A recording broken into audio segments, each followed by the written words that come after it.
Amis auditeurs, bonjour. L'équipe de Lumière sur le chemin vous emmène sur la route qui mène à la résurrection. À la fin de l'émission, nous vous indiquerons un choix de publications disponible sur notre site internet www.mediachrist.net.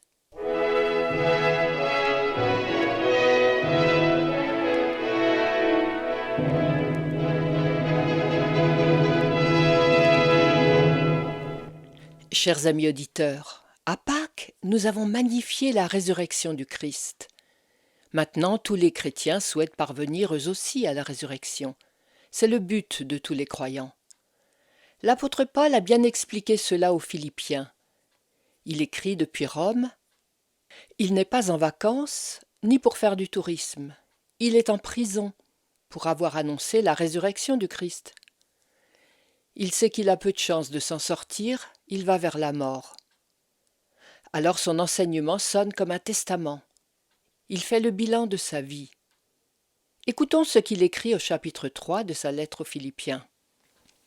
Je regarde toute chose comme une perte, à cause de l'excellence de la connaissance de Jésus-Christ mon Seigneur, pour lequel j'ai renoncé à tout, et je les regarde comme de la boue, afin de gagner Christ et d'être trouvé en lui, non avec ma justice, celle qui vient de la loi, mais avec celle qui s'obtient par la foi en Christ, la justice qui vient de Dieu par la foi, afin de connaître Christ et la puissance de sa résurrection, et la communion de ses souffrances, en devenant conforme à lui dans sa mort, pour parvenir, si je puis, à la résurrection d'entre les morts. Si on lit ce passage en diagonale, si on ne retient que ces mots « je regarde toute chose comme de la boue et même comme une perte », on croirait entendre parler un vieillard.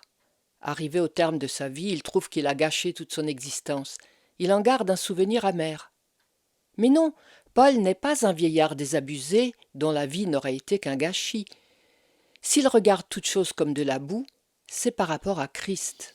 Comme Paul, si les chrétiens veulent vraiment que l'œuvre du Christ leur soit profitable, ils devront apprendre à regarder toutes les œuvres de leur vie comme moins que rien, afin que leur salut repose tout entier sur une seule œuvre, celle du Christ. Dans sa lettre, l'apôtre fait le bilan de sa vie passée. Elle était bien remplie, c'était une vie active et zélée, et pourtant il la considère comme une perte depuis qu'il connaît le Christ. C'est paradoxal et même un peu déroutant. De plus, maintenant qu'il connaît le Christ, il s'efforce de considérer aussi tout ce qu'il fait actuellement comme de la boue, afin que Christ seul règne tout entier dans son cœur. Mais voilà qui mérite une explication. Autrefois, Paul était un pharisien haut de gamme. Il était un juif de race pure, circoncis le 8e jour selon la loi. Il avait grandi à l'école de la loi divine. Il était un élève appliqué, un connaisseur avisé et un maître du texte sacré. Il était irréprochable quant à la justice de la loi. Il était vertueux, ardent dans sa doctrine, sévère avec lui-même, intransigeant avec les autres. Son zèle était si grand qu'il était même devenu, pour la cause de Dieu, un persécuteur du Christ et de son Église, ce qu'il pensait être la plus excellente des qualifications. Et si quelqu'un avait du mérite, c'était bien lui. Si quelqu'un était proche de Dieu, c'était bien lui. Plus pharisien que moi, tu meurs. Mais sur le chemin de Damas, le Christ lui apparut. Il lui révéla à la fois l'horreur de son zèle et combien il était loin du salut, puisqu'il persécutait son Rédempteur. À partir de là, tout ce qu'il avait considéré comme un gain, il le regarda comme une perte. Les œuvres dans lesquelles il avait placé toute sa confiance ne le rapprochaient pas de Dieu, mais l'en éloignaient. Ce qu'il avait considéré comme la marque de la plus haute piété qu'un homme puisse acquérir était au contraire la preuve d'un aveuglement criminel presque démentiel. Maintenant, le souvenir de ce passé, qu'il avait cru beau et saint, lui fait mal. Ce n'est pas un gain, mais une ruine. Et même maintenant qu'il est converti, qu'il est devenu un apôtre de Jésus, zélé pour son royaume, il regarde toute chose comme de la boue à cause du Christ. Vous ne trouvez pas que c'est un peu exagéré ? Que Paul considère sa vie avant la conversion comme une perte, soit, mais qu'il considère sa vie après sa conversion comme de la boue, ce n'est pas aller trop loin. Les œuvres d'un chrétien sont les fruits de la foi. Elles ne sont pas de la boue quand même. Paul donne lui-même la réponse qui est dans notre texte. L'apôtre regarde toutes choses comme de la boue, afin de gagner Christ et d'être trouvé devant lui non avec la justice qui vient de la loi, mais avec celle qui vient du Christ par la foi. Aucune œuvre de loi, qu'elle soit faite avant ou après la conversion, ne pourra jamais nous justifier devant Dieu, parce que nous sommes tous comme des impurs et que toute notre justice est comme un vêtement souillé. Donc, même après la conversion, les œuvres du chrétien restent très imparfaites à cause du péché qui s'y attache. Certes, à vue humaine, nous avons tous de belles qualités. Nous sommes des parents affectueux et responsables. Nous exerçons notre métier avec le souci d'une conscience professionnelle honorable. Nous savons aimer et nous savons faire des sacrifices. Nous voulons être sérieux dans la patience, la bonté, la charité. Nous nous efforçons aussi d'être des chrétiens engagés qui vivent pieusement devant Dieu et dans la paroisse. Et pourtant, avec Paul, nous devons regarder toutes ces belles qualités comme de la boue, car aucune de ces œuvres n'est assez belle, ni assez pure, ni assez juste pour mériter l'agrément de Dieu. Tout cela à cause d'Adam. Depuis qu'avec lui nous sommes tombés dans le péché, le mal se glisse partout, et même dans nos plus belles œuvres. Vous vous demandez comment ? Eh bien, par exemple, il ne vous arrive pas de vous glorifier de vos belles actions ? Le plus souvent secrètement, mais parfois ouvertement. Bomber le torse pour se vanter, c'est manquer d'humilité, c'est un péché. Alors bien sûr, il ne faut pas exagérer et voir le péché partout. Sachons le voir dans ce qui est contraire à la loi. Il y en a bien assez comme ça. Tout de même, à cause de notre vieille nature, le péché est constamment actif dans tout ce que nous faisons, si bien que nous ne pouvons pas ne pas pécher. Et oui, le péché est là quand je me réveille. Il est là dans mes belles résolutions. Il est encore là dans mes bonnes intentions. Il est à l'affût dans mes vertus, ma morale, ma piété, mes jugements, mes réflexions, et même mes méditations spirituelles. Aucune de nos œuvres n'est assez pure pour mériter l'agrément de Dieu. Vous voyez, Paul prend ici le contre-pied du monde entier.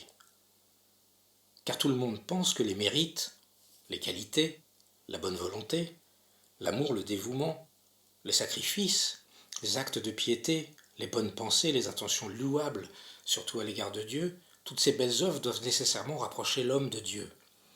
Contrairement aux méchants, qui ne pensent qu'à faire souffrir, qui déclenchent des guerres et qui s'enfoncent dans le mal. Alors oui, Paul est à contre-courant. Il affirme que toutes les œuvres qu'il avait l'habitude de regarder comme des gains, il les regarde comme une perte depuis qu'il connaît Christ. Parce que depuis la chute, le vieil homme qui est en nous a les réflexes sensibles, il est hyper orgueilleux. Il n'arrête pas de se glorifier et de s'accrocher à chaque œuvre. Il finit par ne voir que lui jusqu'à s'enivrer. À cause du péché, je réussis une bonne action. J'y pense, j'y reviens, je me félicite, je me valorise, je me compare, je m'élève, je me tiens des discours flatteurs et des propos avantageux. J'ai des crises d'autosatisfaction. Et si Dieu n'était pas là pour me corriger, cette autosuffisance me perdrait irrémédiablement. Je me mettrais de plus en plus en avant et je placerais le Christ en arrière. Je trouverais plus de plaisir à méditer mes qualités qu'à méditer avec profit celles de mon Rédempteur. Et comme ces discours me flattent et me font le plus grand bien, je les cultive et y trouve un aliment qui, comme une drogue, me donne d'agréables vertiges. Et plus j'en prends, plus j'en veux. Oui, voilà le problème. Ce processus grisant devient extrêmement dangereux. Christ n'est plus totalement ma joie de vivre. Il n'est plus le centre de ma piété, le pivot sur lequel reposent toutes mes bénédictions. Je n'ai plus tellement soif de pardon, puisque je trouve en moi de délicieuses compensations. Je perds de vue le caractère urgent et fondamental de son sacrifice sanglant. Il me devient fade. Car lorsque mes mérites concurrencent les mérites du Christ, il faut que quelqu'un cède. Comme le vieil homme n'aime pas être perdant, c'est le Christ qui finit par s'effacer et qui perd du terrain. Et là, j'ai tout perdu. Mais Paul ne nous abandonne pas en rase campagne. Ses conseils sont précieux. Vous découvrirez la suite dans notre prochaine émission. À bientôt!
Prions.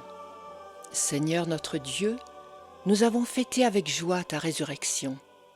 Aujourd'hui, nous pensons à la nôtre. Tu as promis à tous tes enfants qu'ils connaîtraient aussi la joie de trouver une vie pour l'éternité auprès de toi. Ne lâche la main d'aucun de ceux qui se confient en toi. Tu es fidèle, et sous ton aile on ne risque rien. Seigneur, jette un regard patient sur ce monde en perdition. Il est plein de gens qui ne savent pas distinguer leur main droite de leur main gauche, comme tu l'as indiqué à Jonas. Permets que beaucoup puissent accepter le salut offert par Jésus. Amen.